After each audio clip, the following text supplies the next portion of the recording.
middle, up.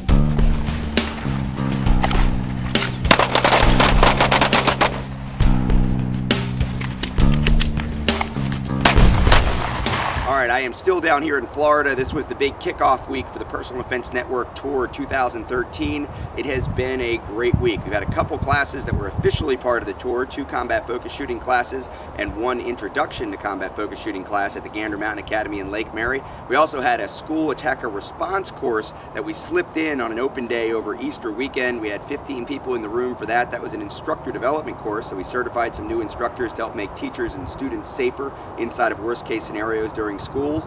And we're going to take a look at an important thing that you need to know about how to deal with practicing and developing your skills over time. It's called front-loading your practice, and it's something that was brought up in a question during a debrief at one of our first classes. The tour is just getting started. I'm headed up to Georgia for the second week of the tour. We're going to continue up the East Coast. If you haven't already checked the schedule, see if there's an open slot that you can join us on the 2013 Personal Defense Network Training Tour.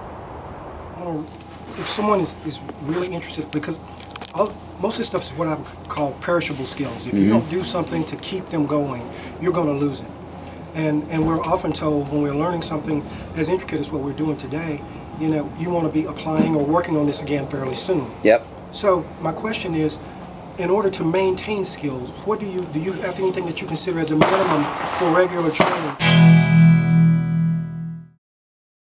So everyone has a limited amount of time, limited amount of budget, limited amount of interest, right? Maybe access to a range. We talk about range access. So everybody's got limited training resources to spend on training. So direct answer to is there a minimum?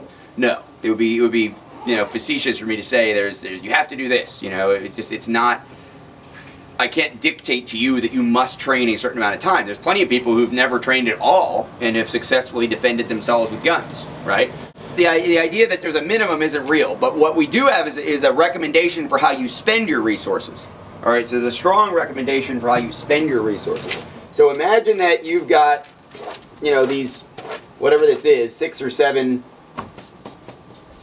training sessions. This is called front-loading your practice. All right, front-loading your practice. What we know is that when you've learned something new, these perishable skills, as Harry said, when you learn something new, you don't want to wait a long time before you practice them, right? You want to get some practice and refresher for your brain and for your body close to when you actually learned it. So that's what we call front-loading your practice. You just learned a whole bunch of things. Don't wait 6 months to go out and practice. Don't go take another course every month for the next 6 months, learning new, and then decide in August you're going to practice. You're going to have a practice month in August. It's not going to work. You will have lost all of this, and you will essentially be relearning it if you wait a long time. So you go out to the range in session 1, and you learn the first thing, right? You learn this first thing, whatever it was. When you go back out to the range next time, don't try to learn something else new. Just practice that. All right, practice thing number 1.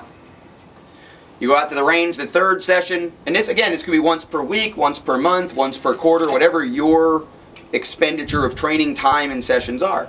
So now I'm going to go out and I'm going to learn a new thing, but I'm still practicing that first thing. So I've learned thing 2, but I'm still practicing thing 1. I go back out to the range, I'm going to practice thing 2, and maybe I'm ready to evaluate my ability to apply thing number 1, something like a figure 8 drill. We call it the evaluation of your ability to apply those skills you've been practicing. So I evaluate thing number 1, and I find myself good to go. I'm happy, right? Like some of you guys on the figure 8 drill found some things you weren't happy with, so you came back out and you worked on them. But some things you were happy with, so you didn't focus on them as much. You were okay in some areas. So let's say that you're okay in thing 1. We go back out the next time and we're going to learn thing 3. We're still practicing thing 2. The next time we go out, we're just going to practice 3, practice 2, and then the next time we're going to evaluate thing number 2. We've had several practice sessions with it, and we're going to practice thing number 3 because we just learned it not too long ago. And you know what? As a refresher, it's been a while. Let's practice thing 1 again too, just to make sure that we still got that locked down.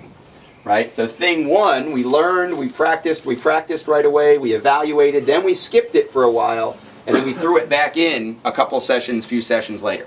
So that model is called front-loading your practice, and that's what we recommend as far as how to follow up now. What do you do with this stuff? Don't let it just sit there on the shelf for months and months and months.